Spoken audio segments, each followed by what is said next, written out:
Bonjour à tous. Si nous devions parler de Lag BaOmer, il faut être capable d'en parler sous deux aspects, puisque deux personnages sont des personnages phares de cette journée.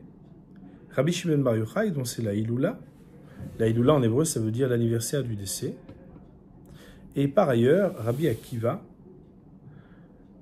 de qui on parle parce que ses élèves ont subi une épidémie qui a décimé 24 000 élèves de Rabbi Akiva. Cette épidémie s'est arrêtée le Lag BaOmer.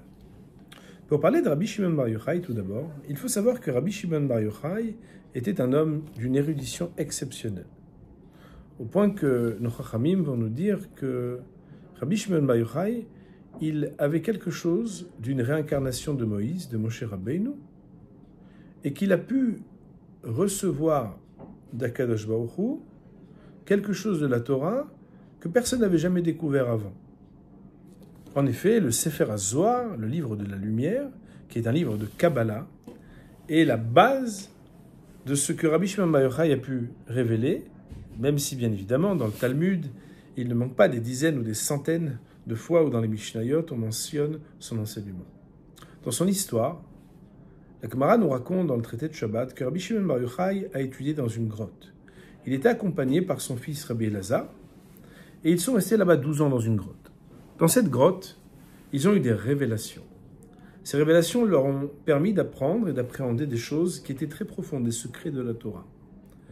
L'histoire raconte que lorsqu'ils sont sortis de cette grotte, chaque fois que Rabbi Shimon Bar Yochai posait son regard sur quelque chose, sur quelqu'un, il était brûlé. Akadosh Baruch Hu de faire descendre une voix céleste et de lui dire « Tu veux détruire mon monde ? Retourne dans la grotte. » Il y retourne, il reste 12 mois de plus avec son fils Rabbi Elazar, et lorsqu'il ressort, là, le regard de Rabbi Shimon a changé.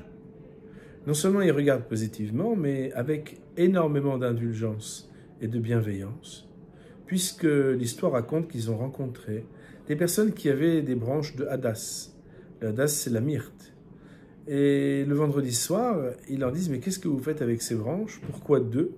Si c'était juste pour les sentir, vous pouvez en utiliser qu'une. » Et ces personnes de répondre, une pour Zachor, le commandement positif de se rappeler du Shabbat, et une pour Shamor, l'expression différente dans l'une ou l'autre des occurrences des 10 paroles, mentionnant le commandement du Shabbat pour les commandements interdits du Shabbat. Ne pas allumer le feu, ne pas ceci, ne pas cela. Et là, Rabbi Shimon de s'exclamer qu'ils sont beaux ces Juifs. Combien est-ce qu'ils aiment les mitzvot? On pourrait tout d'abord s'interroger sur cette histoire. A priori, c'est bizarre. Il étudie la Torah, il sort, et son regard se pose et va brûler tout ce qu'il voit. De plus, est-ce que c'est une punition de retourner étudier la Torah? A priori, ça ne devrait faire que renforcer ou empirer, rendre encore plus fort ce rapport exigeant qu'avait Rabbi Shimon, et pourtant le résultat est différent. Qu'est-ce que ça nous enseigne? Alors bien sûr, c'est difficile d'en parler en très peu de temps, mais on pourrait dire que ça nous rappelle quelque chose. Quand Akadosh Baruch Hu, le Créateur, avait commencé la création du monde, il dit dans les paroles de nos maîtres, « Allah be'marshava lefanav livro et haolam bedin ». Il était monté à la pensée divine, dans le projet divin, de créer le monde avec rigueur, et pour la rigueur.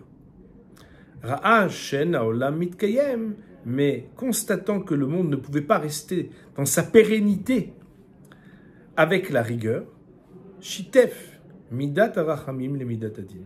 Akadosh Baruch Hu a associé, nos maîtres vont même dire qu'il va faire précéder la miséricorde à la midat adin, à l'attribut de rigueur. D'ailleurs, dans la Torah on le voit, puisque le mot Elohim, qui est le nom et l'attribut divin de rigueur, apparaît dans le premier chapitre de la Genèse, mais ensuite, il y a Hashem Elohim, Havaya Elohim, c'est-à-dire l'attribut de miséricorde et l'attribut de rigueur. Autrement dit, le projet divin reste intact, Mais la possibilité de le réaliser ne peut pas, parce que le monde n'est pas à la hauteur. C'est peut-être de cette manière qu'on peut comprendre. Rabbi Shimon, on peut imaginer qu'un homme de ce rang, de cette grandeur, avait un niveau qui était dans l'exigence absolue de lui-même. Si on passe quelques heures ou quelques jours dans une grotte, on ne sait pas ce que ça signifie. Même s'il y avait des miracles extraordinaires, avec ce fameux caroubier qui avait poussé et qui les nourrissait, peu importe, on ne va pas rentrer dans tous les détails de la manière avec laquelle ils ont vécu, mais rester de tellement longues années à étudier la Torah dans une grotte, c'est sûr que ça demande un niveau d'exigence, une introspection, une profondeur qui lève le niveau. Mais le décalage entre le niveau de ce qu'on a appris et de ce qu'on est devenu, et le niveau de ceux avec qui on est capable d'interagir, c'est une véritable épreuve. On le sait bien, parfois quand quelqu'un fait échouva, ou quand quelqu'un se convertit, quelque chose s'exagère de son exigence personnelle. On regarde le monde selon ce que nous sommes, et parfois ce qu'on est devenu est tellement exigeant qu'on pourrait, lorsqu'on s'adresse à l'autre, ne pas supporter l'imperfection, et ne pas avoir la capacité même d'avoir de l'indulgence et de la tolérance. Et c'est ça peut-être le commentaire qu'on pourrait donner sur cette Gemara. Rabbi Shimon bar Yochai sort, et lorsqu'il regarde, tout ce qu'il regarde va brûler. Pourquoi ? Parce que comment entendre la futilité d'un monde qui est tout sauf la spiritualité, lorsqu'on a été tout entier immergé pendant tellement d'années dans l'étude de la mystique et de la Torah dans toute sa profondeur. Seulement, cela relève de la rigueur. Cela peut faire détruire le monde. Akadosh Baruch Hu n'accepte pas. Il demande à Rabbi Shimon d'entrer à nouveau dans cette grotte, comme s'il manquait quelque chose de la Torah. Une Torah qui n'est pas seulement dans le repli de soi, mais dans la relation à l'autre. Et c'est là que Rabbi Shimon ressort, et cette fois-ci, il est capable non seulement d'avoir de l'indulgence, mais avoir de l'admiration pour des personnes qui n'appliquent même pas quelque chose qui est une stricte loi, mais quelque chose qui est de l'ordre de la symbolique. Une symbolique dans la relation que l'homme entretient avec Akadosh Baruch Hu, et qui n'est peut-être même pas marquée dans la Torah. Il est capable de dire, regarde comme ces personnes aiment la Torah. Cet amour, il est indispensable. On apprend d'ici, de la personnalité de Rabbi Shimon bar Yochai et de son fils Elazar, que l'important n'est pas d'étudier la Torah et d'être quelqu'un de très grand dans l'étude de la Torah, mais d'être capable aussi d'être quelqu'un de grand dans l'amour de l'autre. On doit pouvoir être exigeant pour soi-même, tout en restant quelqu'un de tolérant avec les autres. Le deuxième personnage, c'est Rabbi Akiva.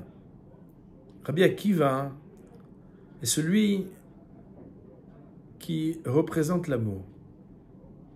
Ses élèves, le Talmud, dans le traité d'Yevamot, page 62b, on raconte qu'ils étaient 12 000 binômes d'étudiants de Torah. Comme vous le savez, quand on étudie la Torah, on se met l'un en face de l'autre. D'ailleurs, c'est un peu bruyant. On parle, on crie, on chante l'étude de la Torah. On se dispute jusqu'à ce qu'on se comprenne et qu'on s'adore, comme le dit la Gemara, pour pouvoir résoudre des problématiques complexes. Et voilà que ces élèves, l'onagu kavod zebazé, ils ne se sont pas suffisamment respectés. Et c'est pourquoi, bien, ils vont être frappés par une épidémie. Et ils vont tous mourir. Et d'après la Gemara, si on en croit le texte, ils sont morts depuis Pesach ad Atzeret, depuis Pesach et jusqu'à Shavuot. Pesach jusqu'à Shavuot, oui.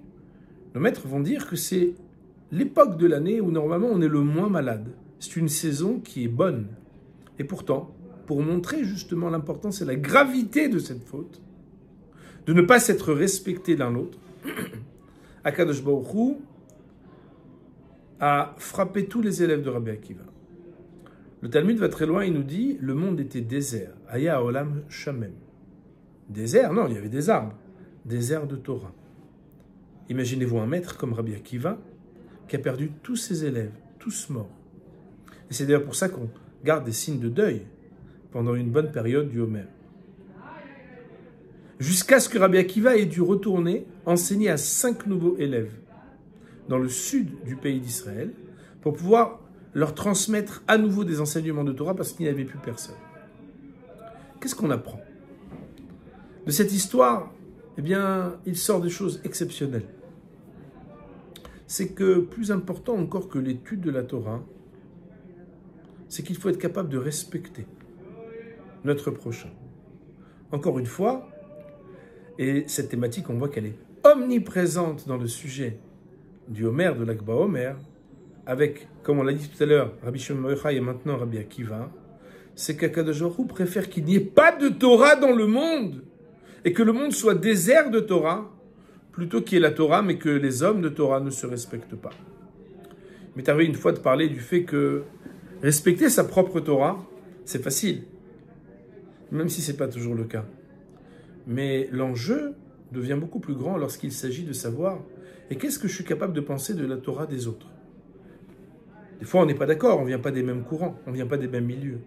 Est-ce que je suis capable malgré tout de respecter la Torah de l'autre? Respecter la Torah de l'autre, c'est un enjeu qui n'est pas moins important que ma propre Torah.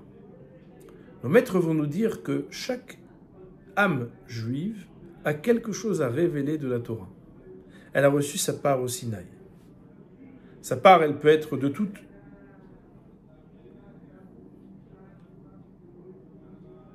niveau. Ça peut être un chassid, un sfarad, un ashkenaz, peu importe. Quelle que soit son origine, ça peut être quelqu'un de converti, quelqu'un qui a beaucoup étudié ou beaucoup moins, quelqu'un qui est très pratiquant ou beaucoup moins, peu importe. Ce que lui peut révéler, moi je ne pourrai jamais le révéler. C'est la raison pour laquelle l'enjeu du respect que j'ai pour ma Torah et du rapport que je peux avoir à sa Torah est justement le creuset par lequel on voit si j'ai vraiment un amour pour la Torah ou un amour pour moi-même. L'amour propre, c'est de s'aimer soi-même. L'amour qu'on pourrait dire malpropre, c'est de mépriser lorsque quelqu'un ne pense pas comme moi. Dans le Talmud, on a dit qu'il n'est pas mentionné la date du Lag-Ba Omer. Le Maharal de Prague va nous dire, en allusion, que l'Ag-Ba Omer, c'est l'Ag 33e jour de l'Omer, mais dans la date juive, c'est le Yutret Iyar. Yutret, c'est les mêmes lettres que Chai, qui veut dire la vie. Iyar, le Aleph et le Resh, on ne les touche pas. Aleph, Yud, Yud, Resh, 4 lettres. Aleph et Resh, on ne les touche pas. Et les deux Kaf, les deux Yud qui sont au milieu, ont la valeur numérique de Kaf. Yud, c'est 10, et Yud, c'est 10, qui font tous les deux Kaf. Et si on change l'ordre des lettres, c'est-à-dire qu'on prend le Aleph, le Resh, et les deux Yud qui font un Kaf, on voit Orer, qui veut dire le rallongement. Nous dit le Maharal de Prague, de manière providentielle, le fait de passer dans cette période de préparation au don de la Torah où l'exigence stricte du respect qu'on doit avoir pour l'autre prévaut même à l'étude de la Torah. Au prix de quoi, si quelqu'un manque de respect pour l'autre et pour la Torah de l'autre, on préfère qu'il soit éradiqué de ce monde plutôt que la Torah ne persiste. Oui, mais le jour de Chai, Orer, Chai, le jour où les dates juives correspondent au mot de la longévité, alors il y a la clémence divine. Et les Bnei Israël vont s'arrêter de mourir à partir de l'Ag-Ba Omer. Si avec tout ce qu'on a dit, nous ne retenons pas combien il est important, oui, d'être très rigoureux et précis pour soi-même dans la Torah, mais pas moins conscient et concerné par le respect qu'on doit avoir pour les autres, alors nous serions passés à côté de ce message. Ces deux personnages, Rabbi Shimon bar Yochai et Rabbi Akiva, sont des phares dans l'histoire du monde et ils doivent nous éclairer pour que nous ayons un rapport sain pour Be'ezrat Hashem, partager la Torah avec amour, exigence pour soi-même et tolérance pour les autres. À très bientôt.